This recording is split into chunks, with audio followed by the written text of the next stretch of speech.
Non, mais c'est pas grave, hein, il y a des choses plus graves que cette manif d'étudiants à l'université de Lille. Franchement, ouais, il faut relativiser. Ils ont déchiré quelques bouquins, ouais, bon, d'accord, mais combien de bouquins? Une cinquantaine, une centaine, maximum, peut-être un carton de plus, mais tu penses pas que Hollande, il allait se rendre à la faculté ou à l'université de Lille avec un semi-remorque d'exemplaires, hein? Dans une université, dans une fac, il y a même beaucoup de jeunes. Hollande, il n'est pas vendeur. Et puis alors le titre de son bouquin, répondre à la crise démocratique. Qu'est-ce que tu veux faire avec ça? C'est pas vendeur. C'est pas vendeur. Non. Puis là, il n'a même pas 3 ans qu'il a quitté le pouvoir, il a déjà pris 20 kilos. Qu'est-ce qu'il va répondre? Il avait qu'à répondre avant. Il avait le temps de répondre, il a eu 5 ans. Répondre, non, je sais pas, moi. Mais, alors là, la presse titre autodafé, tu vois, faut pas exagérer quand même.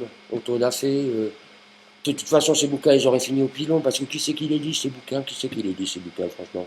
Enfin, ces bouquins, hein, ce genre de bouquins, je veux dire, parce que, tiens, la semaine dernière, j'étais à un vide-grenier, et qu'est-ce que j'ai trouvé dans le vide-grenier? J'ai trouvé toutes les mêmes, sauf Pénélope de François Fillon, et Pôle Sud, Pôle Nord, Pôle Emploi de Ségolène Royal. Ben, c'était là.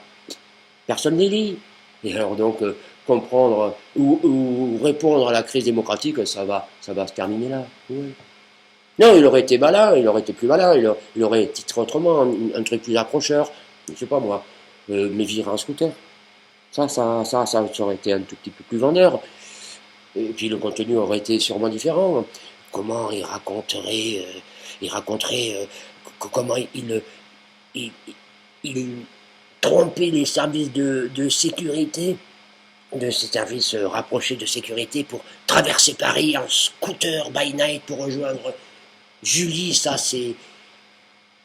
aurait été plus vendeur. Ouais. Quand je pense quand même qu'il y a même pas 3 ans, un président de la République pouvait se promener en scooter dans Paris la nuit sans avoir peur. Il n'avait pas peur, Hollande, de ce côté-là. Ben bon, il n'y avait pas de raison à l'époque. Mais maintenant, Macron, il pourrait plus se promener, il pourrait pas se promener tout seul dans Paris, en vélo avec Brigitte, la nuit. Il pourrait pas. La peur s'installe. Ah oui, la peur s'installe. Macron a peur. Il a peur, Macron. Bien sûr qu'il a peur. Non, mais il a peur, Macron. Il a très peur. Il paraît même qu'à l'Élysée, pourtant c'est un bunker, à l'Élysée, quand il veut faire pipi, il se fait accompagner de 2 gardes républicains sabre clair. La peur s'installe. Hein. Alors, je sais pas qui peut répondre à la crise démocratique, je sais pas. En tout cas, à mon avis, Hollande, il n'y a pas répondu.